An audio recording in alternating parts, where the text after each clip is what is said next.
Hey guys, it's KJ from The Scariest Movie Ever, and I recently made a really interesting discovery. I wanted to share it with you in this video.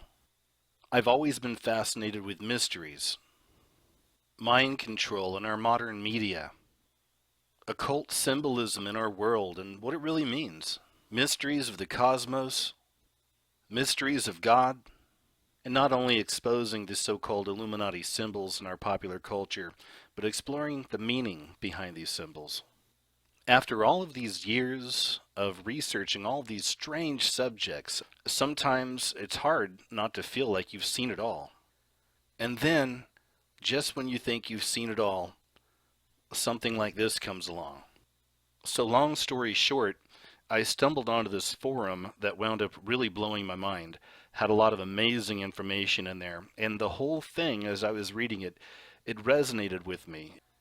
It was posted from a woman that clearly has worked in the Hollywood industry, so I originally found it on a website called Indian in the Machine, and it was titled Close Encounters with Celebrities in Show Business: Clones, Satanists, Prostitutes, and Serpents Dying for Attention Literally. How could I not want to read this article? It really was a fascinating article, and it wasn't really so much an article as it was a blog. She was just making entries, and I traced it back as far as I could. I only found it in two other places. On Indie in the Machine, it was posted back June 2nd, 2012. Now I found it going all the way back to August of 2010, and it was posted by a person calling themselves Felicia G. And since then it was posted in two other places, and that's it.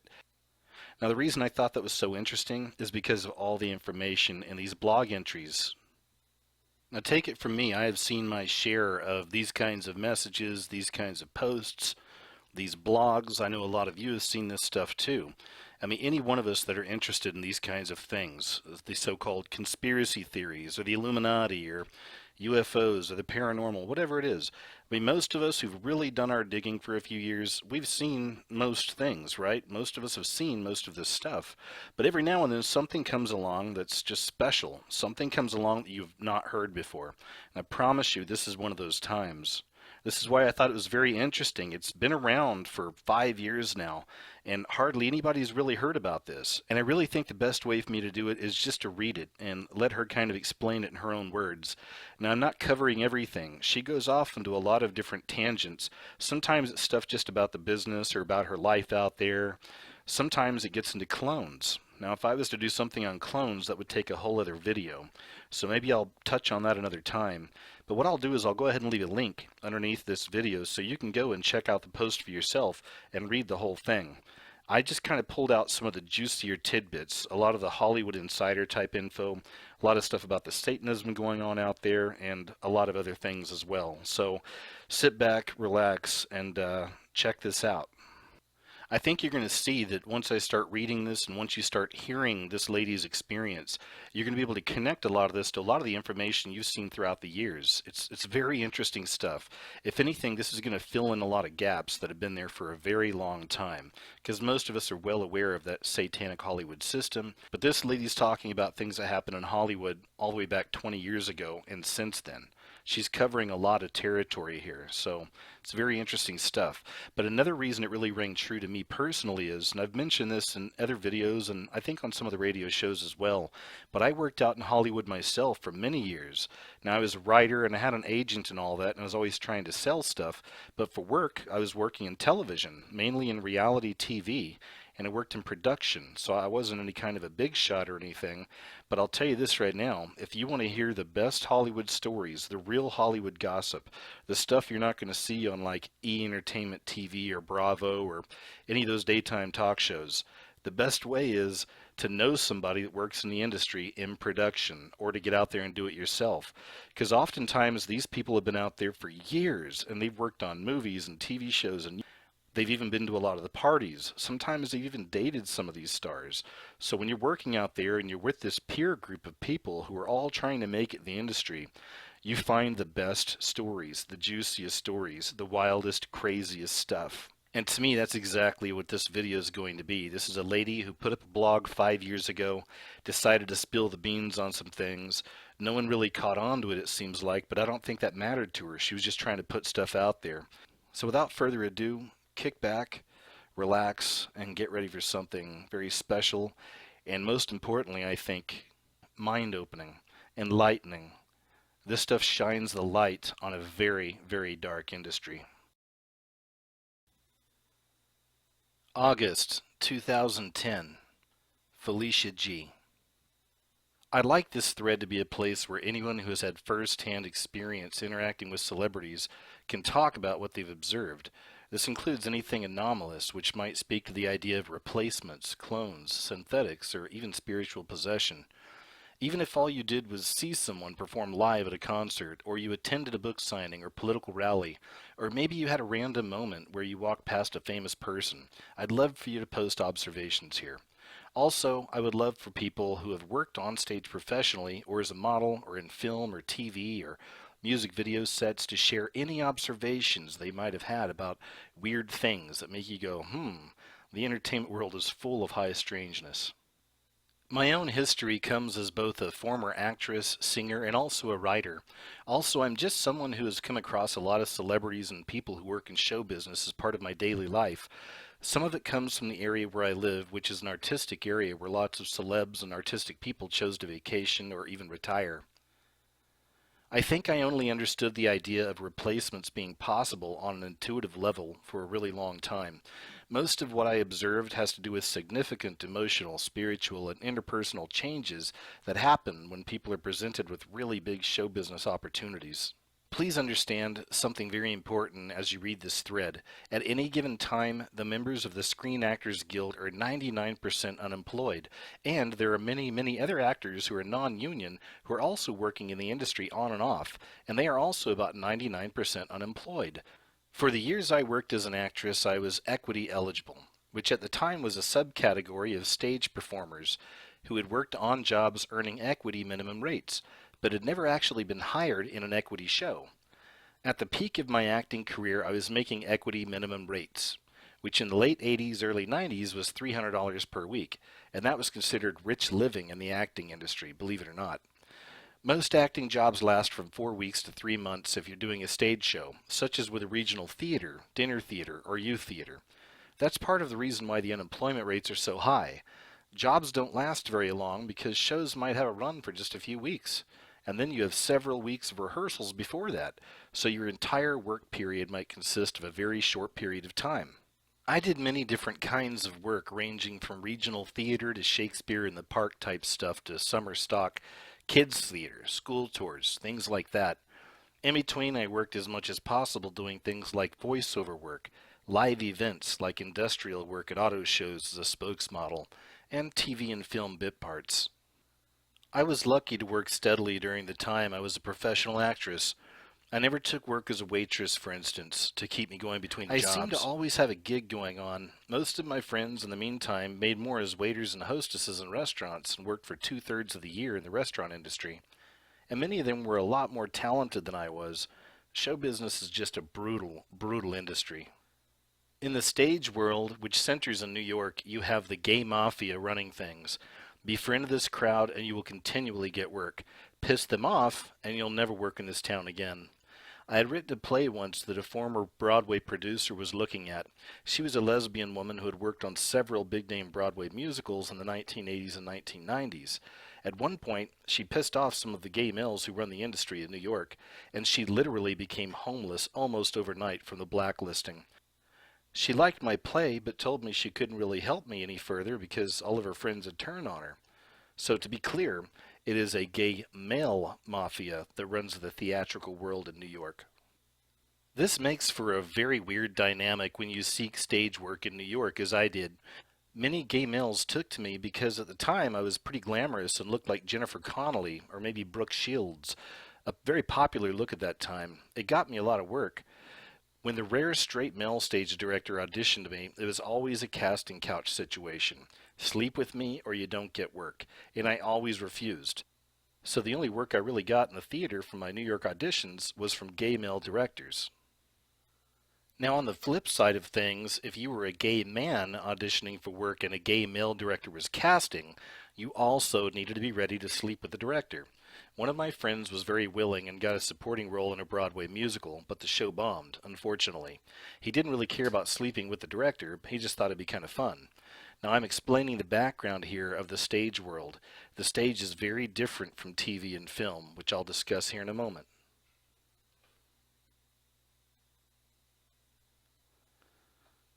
Most of my steady work came from auditioning in New York for theaters that were out of town, so I traveled and did tons of work up and down the East Coast. A lot of the jobs were very fun. Again, because I worked for either gay male directors who admired me or straight female directors who simply cast me for my talent. Now, I mostly did comedies and kids' shows and period pieces like Shakespeare, with a few musicals thrown in. Stage work can be very beautiful because you get to project loving and positive energy to a crowd and attempt to share something uplifting or educational with the masses. All of the actors I knew were very sweet, and we all tended to be the typical right-brained creative types who were very idealistic and kind of naive about the world, and often very, very oversexed.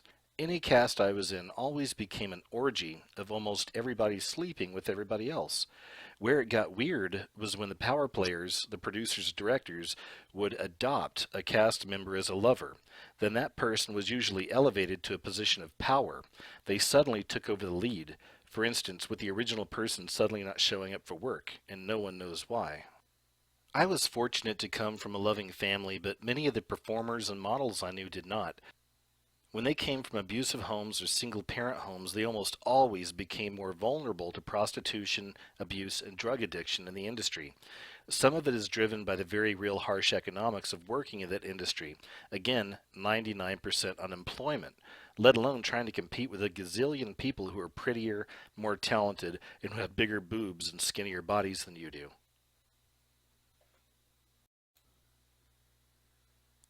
So, from a director or producer's perspective, when you have thousands of gorgeous young men and women dying to get a part, why not have some hidden job requirements like sleeping with the director? If one woman refuses to do it, chances are there are hundreds behind her in line who will say yes. And that's the mentality.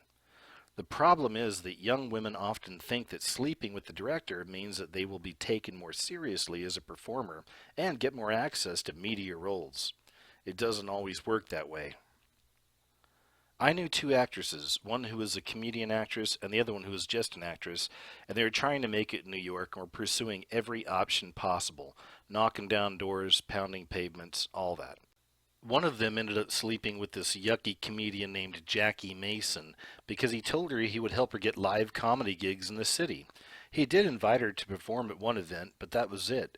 She stopped sleeping with him pretty quickly, and the entire experience really darkened her, blackened her spirit. She went from this gorgeous Italian-American New Jersey comedian to this saddened, heavy-drinking, harsh-toned woman almost overnight. She told me he gave her drugs, too, so God only knows what really happened. The other girl, the actress who was friends with the comedian, actually had a TV agent in the city who put her up for a minor speaking role on the TV series ER. This actress was told that she needed to sleep with, I think it was a casting director, not the episode director, and either way she did it, and she did get a small performing role. Her agent had basically operated as a madam, setting her up to sleep with the director to get the role. After the agent knew the actress was willing to go that route to get the work, she set her up to work as a full-time escort between acting jobs. The last I talked to this poor actress, she had descended into full-time prostitution because she wasn't getting auditions for acting work anymore. But her agent was sending her loads of Johns to sleep with at the same time. So many acting agencies are fronts for prostitution, escort services, S&M dungeon master stuff, and even worse. Joe Franklin, who had a late-night TV talk show in New York, was another one famous for getting young girls to sleep with him while making all these promises about how he had set him up in show business. And of course, it never happened for any of the women. It was always a setup. So when a lot of these men of power see all these gorgeous, talented, and often very sexual women pursuing jobs in New York, well, these guys take advantage. Now, I'm still talking about stuff happening on a relatively human level, man to woman. It's abusive, it's nasty, sure, but in some ways, it's a story as old as time. What I've talked about so far is what happens in the very lowest levels, the lowest tier of show business. This is where I was, where people were basically just working for a living, trying to keep themselves and their integrity intact, naive about the larger stuff going on for the most part. Some made bad choices, fell into prostitution, drug use, and even porn. Amongst the models, actors, and actresses I knew, this happened to a lot of them. And most of the people I personally knew well actually would stay at that level. They never really became famous or big. I did, however, have many first-hand brushes with celebs who were on a much higher tier, and weird stuff was constantly within these circles. Most open modeling casting calls are really prostitution fronts anyway, or they just force you to spend lots of money on unnecessary headshots, professional photography, and then the agency makes more from pimping and from the photos than actually getting the model's work. At those open calls, they want really pretty and really dumb, submissive women. Very sad how such women are taken advantage of. As I mentioned in another thread, I do believe that there are two realities within the industry. The insider bloodline types who literally make a phone call after they get out of Juilliard or film school, and they immediately get work in the industry. Or they've come from some multi-generational abuse type families. And then there are the nobodies like me who get work but don't have those connections. In my career, whenever I would cross slightly over into the reality of potentially getting bigger roles in TV or film, I was always presented with the pay-to-play prostitution demand, which I always refused. I kept thinking each time I hit that wall in various cities and various shows and film projects that surely at some point I would find a big role that didn't require that. But I never did. Casting directors, agents, and/or directors always made it very clear that you not only make yourself available to sleep with that specific power player, but most actresses are expected to be on call in what's basically a pool of prostitute escorts for other powerful people that particular person might know. Models also end up in this situation, only it starts very young for them. Since a model's career is usually over by 25, they start working at 13 to 16 years old and begin working as prostitutes from day one in addition to going on modeling calls. Because models also have to keep an extremely inhumanly thin physique, they are fed cocaine the very first time they're at a modeling shoot, usually, and this keeps them lively and bouncy for the photo shoot, lowers their sexual inhibitions, and makes them feel part of the adult crowd. I have lived on a property where many Ralph Lauren and other high-profile clothes catalog shoots have been held, in addition to many women's magazines shooting photo spreads there. Cocaine was handed out at the refreshment table much of the time. I usually showed up, grabbed a snack, and left. I couldn't believe how open the drug use was. The models were sickly thin, but looked great in those bulky clothes. So to cross into the higher echelons of entertainment, if you don't have family connections, you work yourself through the drug use, the sexual permissiveness, the prostitution. There's escort levels, and this in turn leads to things like mind control, having handlers, and into darker levels of what I believe is spiritual possession or even soul loss at a very profound level.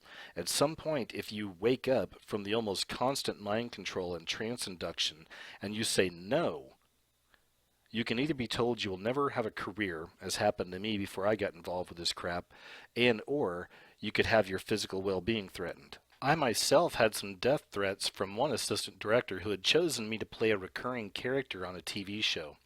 I did about 10 episodes. He was always inappropriately flirtatious with me in a really creepy way, and when I showed up one day with an engagement ring on my finger after getting engaged, he got really nasty.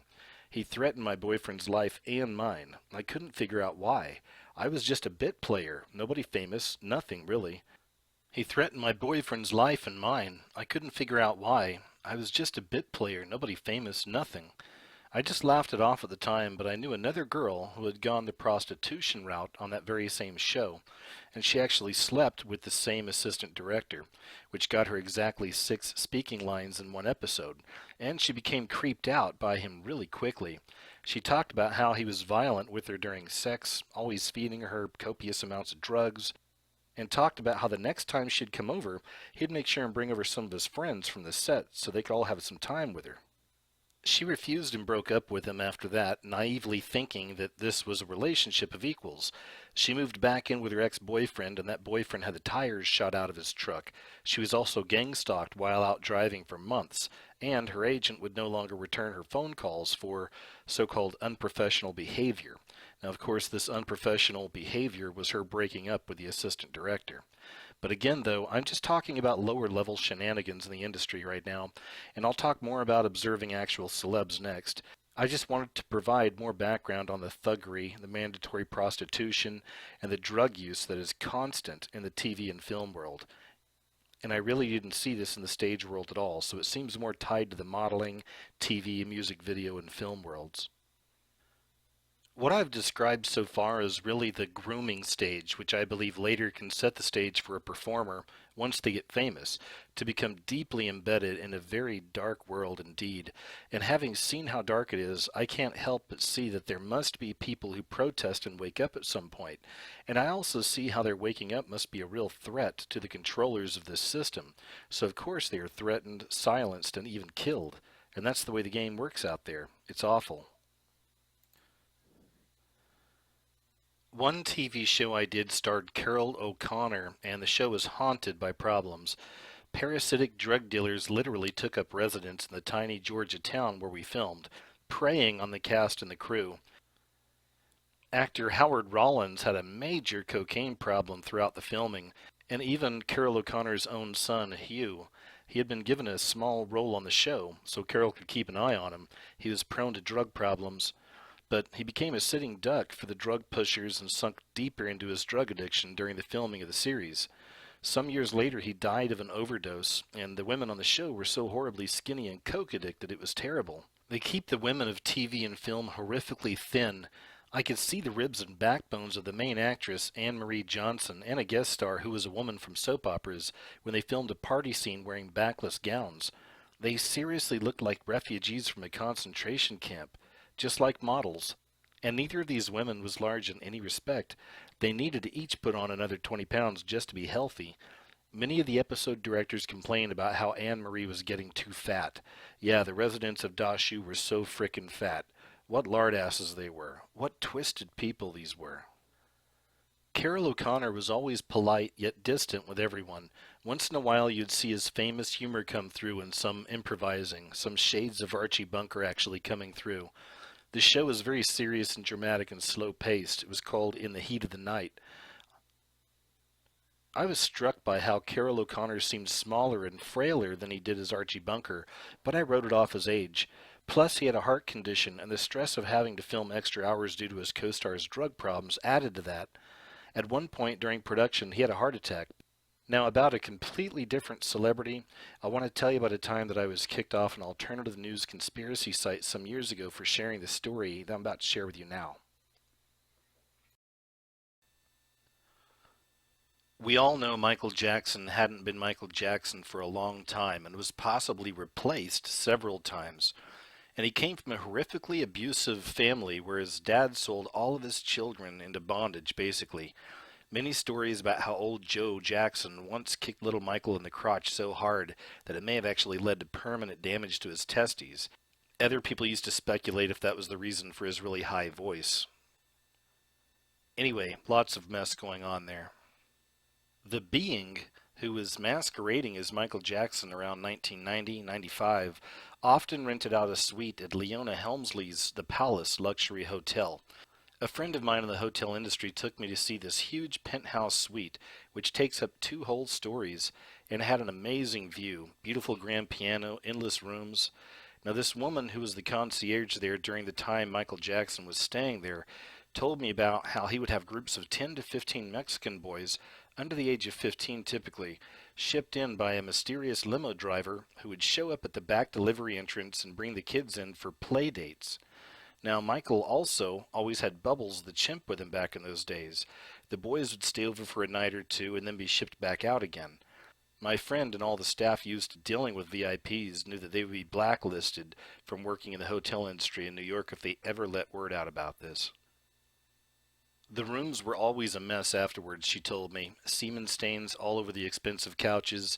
She showed me some of the specific couches that had to be replaced several times. Really, really nasty stuff.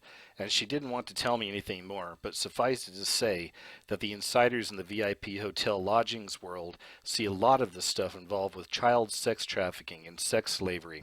And these people being shipped in for all these certain stars.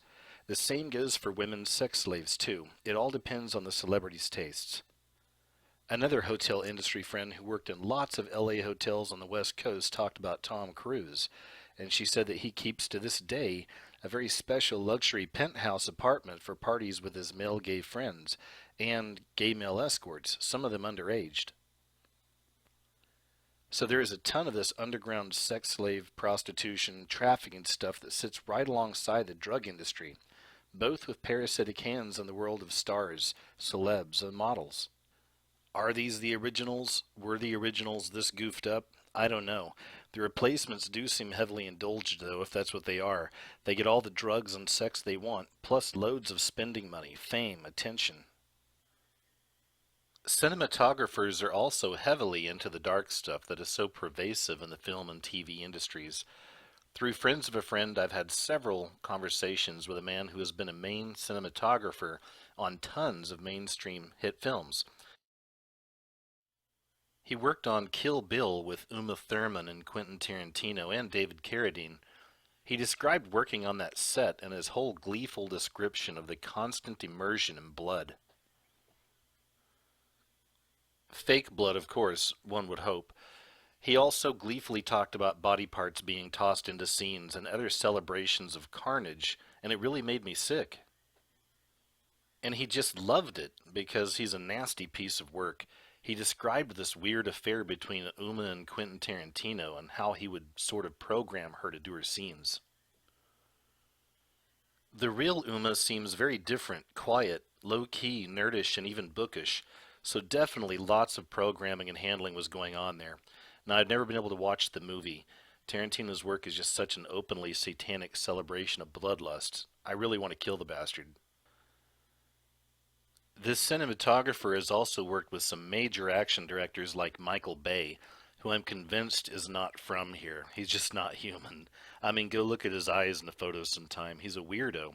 But again, this cinematographer only seems to work on these action, bloodlust, and bloodletting type movies.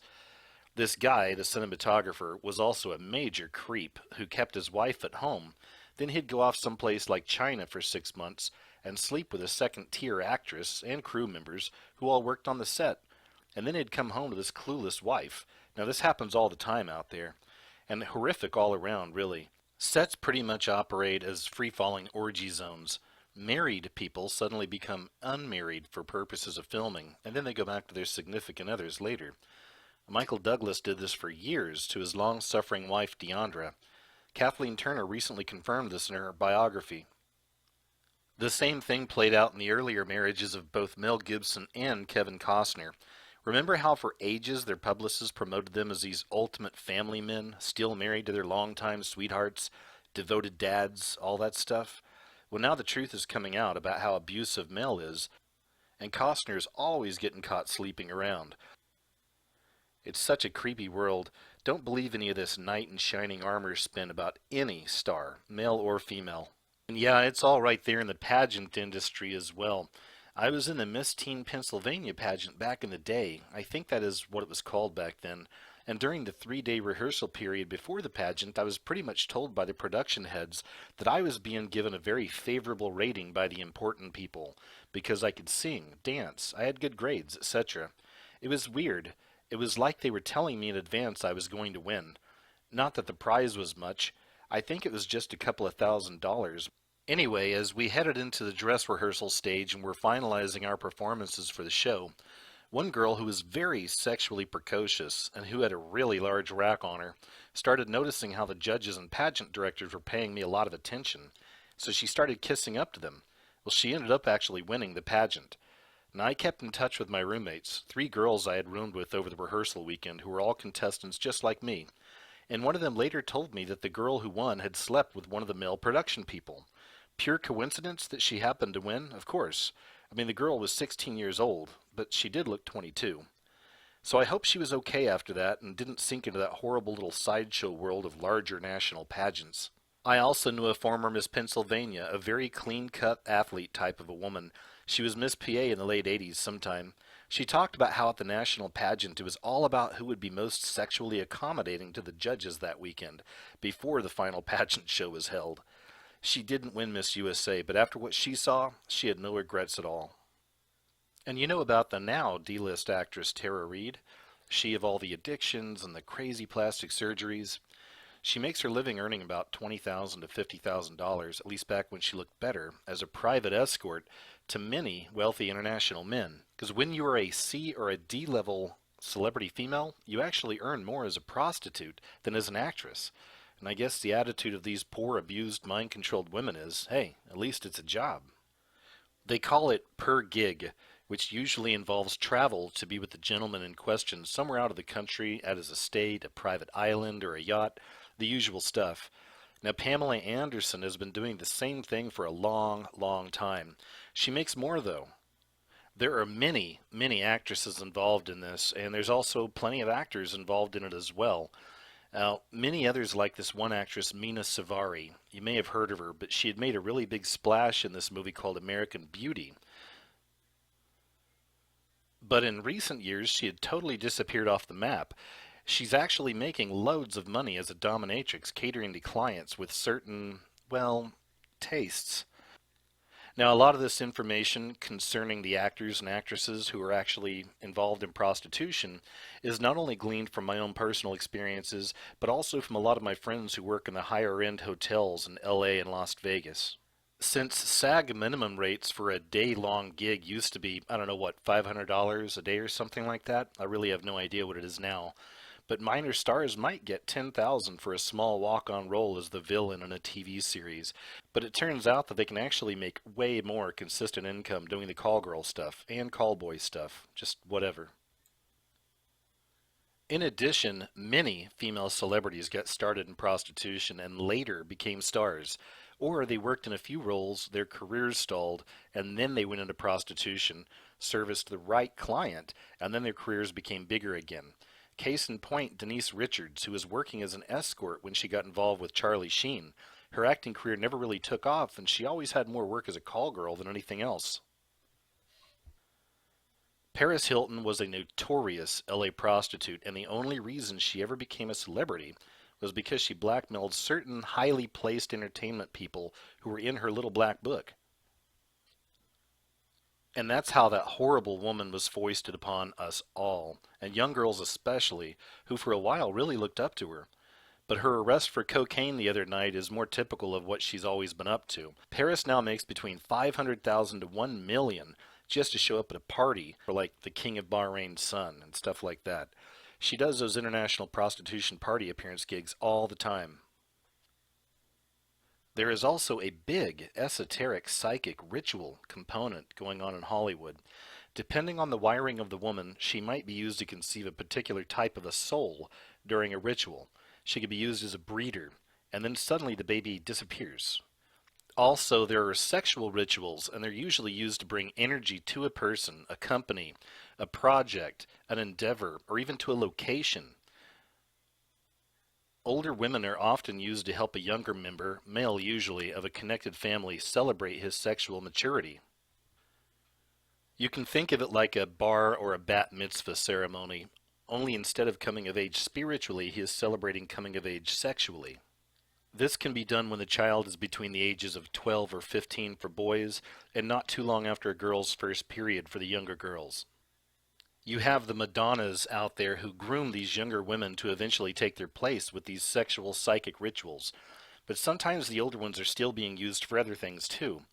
It's never really been about youth, but more about the energy and being able to access that person to harvest that psychic energy, that emotional energy.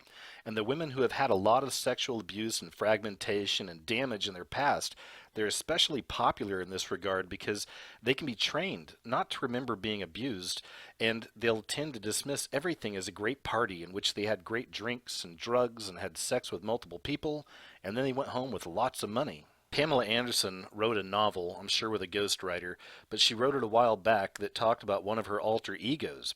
and discussed these frequent orgies which she participated in. Thinly veiled real stuff. But I don't think that book talked about any of the deeper esoteric stuff going on. Again, with mind control and fragmentation, sometimes the person doesn't even recall everything they ended up being used for. I know a second tier TV actress. She's like C or D list movie actress, and she's done some story arcs on various crime and law type series, often as the long suffering wife who turns out to be a killer, that type of a thing. She usually films for 2 days, which is max after work. And since she has a little bit of a name, she can pull about 10,000 to 25,000 every time she gets a story arc like that. But still, she works rarely. Like most actresses her age, she's in her 50s now. If she had slightly more name recognition, she says she could probably make more for these types of gigs. But since she hasn't been in a mainstream movie for a while, her asking price keeps going down. She's someone who actually did not end up in the prostitution sex slave track. But then she took a long time off from the biz to get married. She had kids, live a normal life away from LA and New York. And so she's a lot more of a character actress anyway than that type of a blonde, buxomed, impressionable sex kitten type, which actually probably saved her life. With some of these ladies, it's helpful to look at the constellation of people they've dated. How did Anne Hathaway end up engaged to wealthy real estate developer Raffaello Falleri, for instance? Here's some info on some of his connections from June 2008. It says, more trouble for Raffaello, the fiancé of Devil Wears Prada star Anne Hathaway. Attorney General Andrew Cuomo is investigating the Falleri Foundation, a charity headed by the 29-year-old Italian businessman. The Post has it that Cuomo's office has subpoenaed financial documents belonging to the Manhattan-based foundation, which is involved with vaccinating children in developing countries, among other things. Falleri last made headlines when he was arrested for bouncing a $215,000 company check issued on behalf of his own real estate company. Now, those charges were dropped when he paid up last month, and earlier this year he also settled a lawsuit brought on by billionaire Ron Burkle. Hathaway's spokesman tells the Post that the actress no longer serves on the foundation's board, though she had traveled to Central America with Falleri last year for a charity-funded vaccination program. Cuomo's office declined to elaborate on the investigation, but apparently it has something to do with the foundation's failure to file tax disclosure forms required of nonprofit groups. So with this fiancé, you have a bunch of things going on. First off, when someone is in the industry like Anne Hathaway is suddenly engaged to a guy like that, it's almost always due to an arranged escort prostitution date. Now, people think it's just because famous and wealthy people meet at parties, but it is not. Think of Cindy Crawford and Richard Gere and how they said they met at a party. No, she was a paid escort for the evening. At the higher echelons, these women, especially the supermodels, are expected to keep the powerful men company. It's all a part of the deal. Sometimes it works out nicely and the woman actually enjoys being with the guy. She ends up with a full-time gig, if you will, as the real girlfriend or wife. And that's how you often end up with actresses marrying these directors. Or it's more cold and calculated. He gets a bit of expensive, famous, beautiful arm candy, and she thinks she's going to get lots of work because she's married to the director. But you see, it doesn't always work out that way. Many of these directors rarely use their wives in their actual films. Anyway, with Anne and Raffaello, you also have the constellation of Raffaello having done a business deal with the infamous Ron Burkle, who happens to be a billionaire friend of Bill Clinton, who is widely known to be a guy who loves procuring models and other willing women for Bill, as well as enjoying some on the side for himself. So these threads all interconnect. Also, you have the connection through Raffaello to some world charity vaccination program type stuff, with Anne having sat on the board of the charity and traveled to third world countries doing what they call, quote, good works. These organizations are usually fronts for prostitution, sex trafficking rings, and drugs, but they love to have someone wholesome like Anne as the face of the organization. Now, I'm not saying she knew about any of this stuff. She may have genuinely believed everything was on the up and up. Anne and Raffaello eventually broke up, but apparently she had let him take some naked photos and videos of her.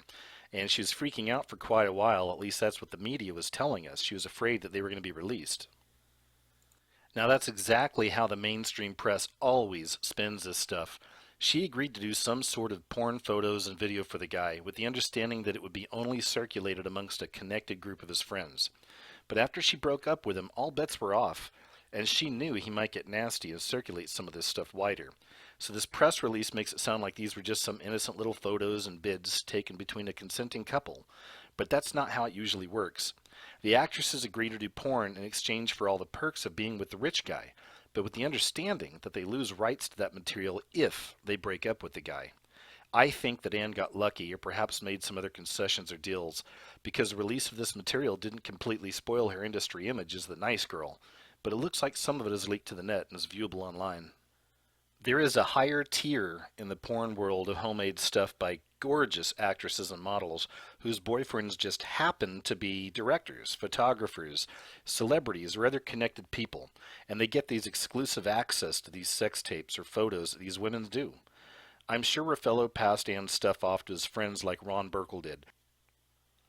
It doesn't mean that it was ever going to be in wider release at the lower levels of porn distribution. This is the more exclusive stuff, just for the exclusive circles. I'm afraid that these are the same exclusive circles who probably have access to these snuff films and sacrifices that are filmed, and that many of the same people who end up being replaced might also have their deaths or torture filmed and circulated.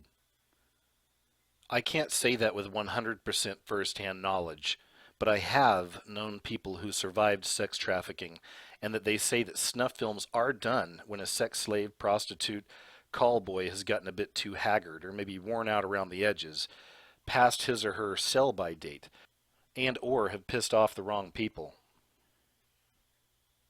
And there's a huge market in these exclusive, connected, and wealthy circles for that stuff.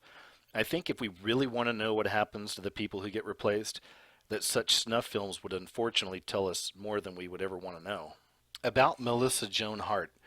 She's been working in show business since the age of 4, and having starred in Sabrina the Teenage Witch for all those years, she's no doubt highly skilled at moving esoteric energy, mind control, and even hypnotic energy, and influence her young female fan base with whatever themes the producers, writers wanted to get across.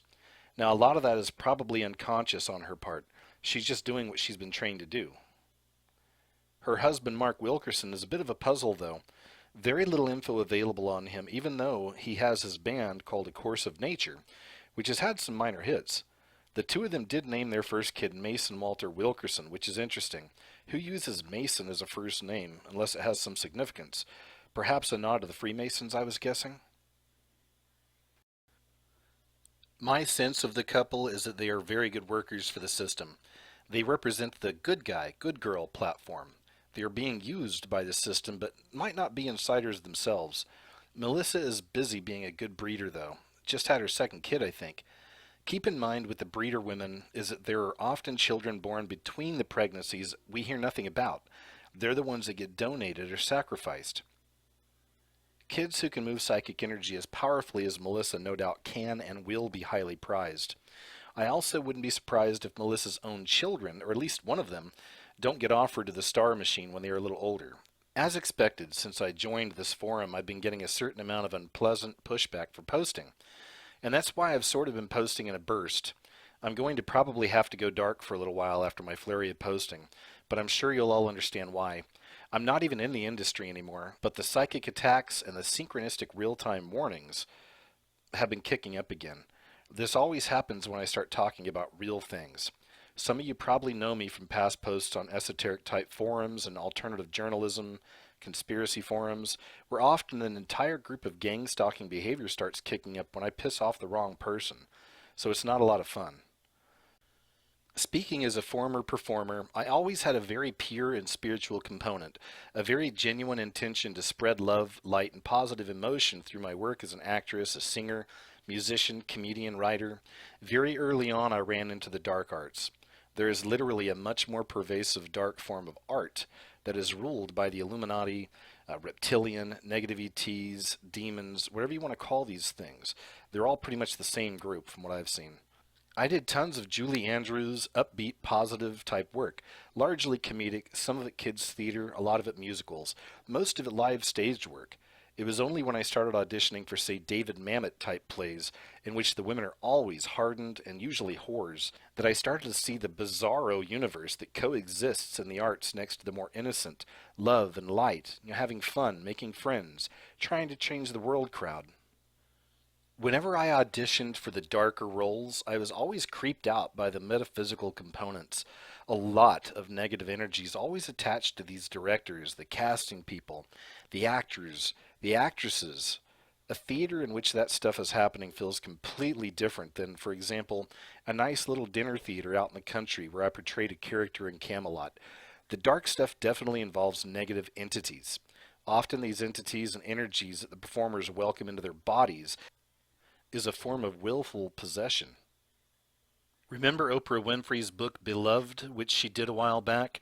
In interviews, she talked about allowing herself to be literally possessed by a dark, unhappy spirit of a slave so she could better play the role. This is what actors and actresses are encouraged to do, to become entirely disassociative and to allow something other to come in.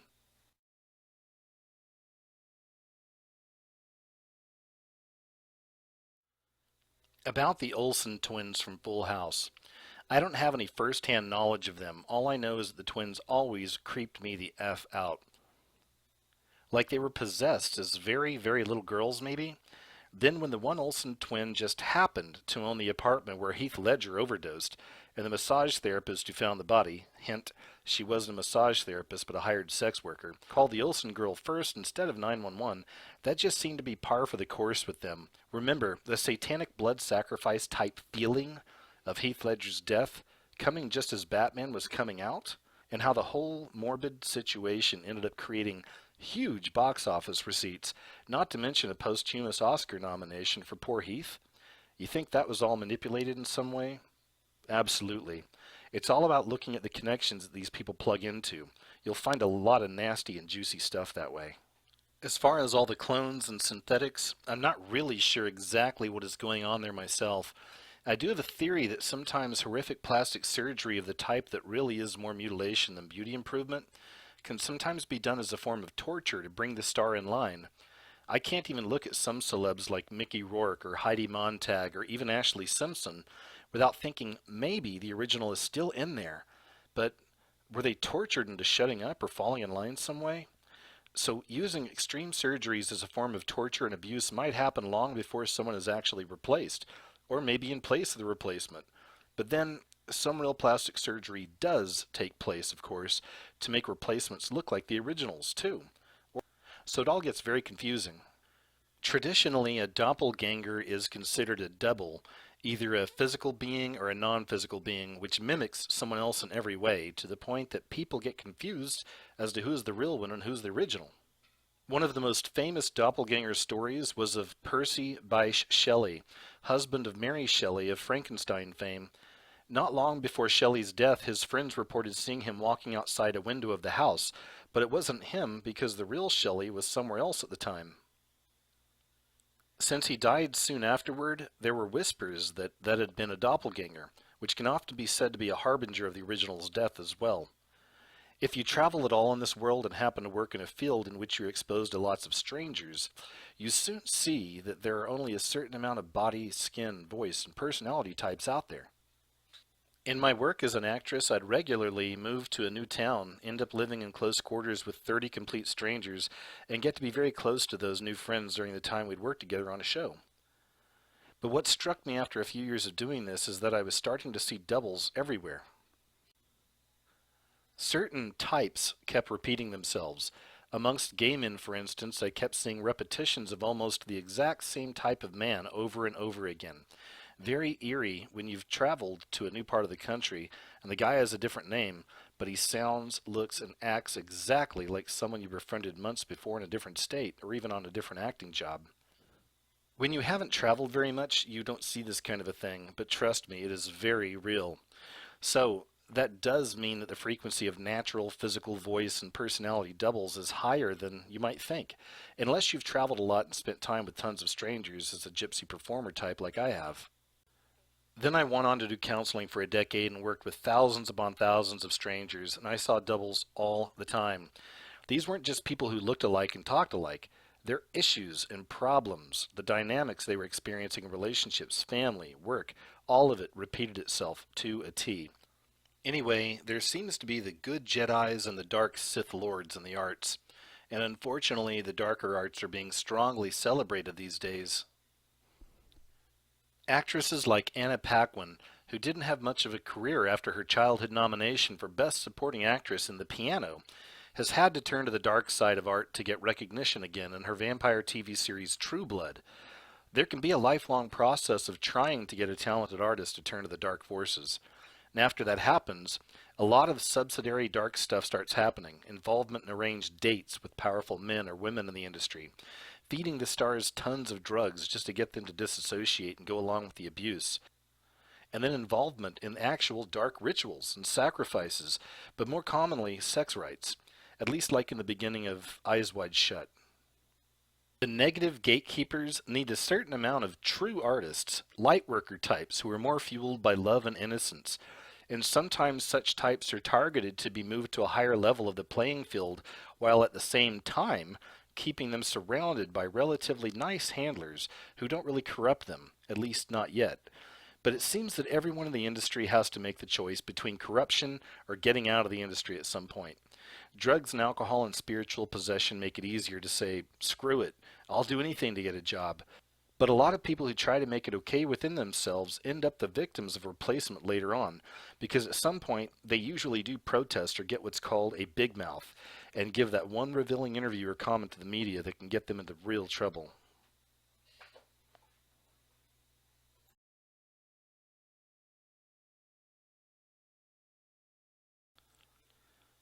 So in conclusion, I just wanted to say that I didn't cover everything from her blog. Again, I'm going to leave a link underneath so you can go back there and check it out. She goes more into detail about cloning and doppelgangers and things like that. Most importantly, if you're not familiar with this kind of a subject and this is your first time seeing this kind of a thing, please understand this is just the tip of the iceberg in a lot of ways. A lot of this stuff is really going on. However, in all the years I've had of exploring this kind of stuff, this really is some explosive information. It's fantastic information because it lines up with a lot of the stuff I've seen throughout the years myself, and I'm sure a lot of you can relate to that as well. Ultimately, I hope that this video opens up your mind. I hope it opens up your spiritual eyes. Essentially, we are under attack at all times through the media. And you have to be aware of that. You've got to know that this truly is a satanic system, because these people running these industries, they're in it. They're all in. They fully believe. Not only do they believe in God and the devil, they've chosen a side. Well, anyway, folks, thank you very much for checking out the video. I'll talk to you later.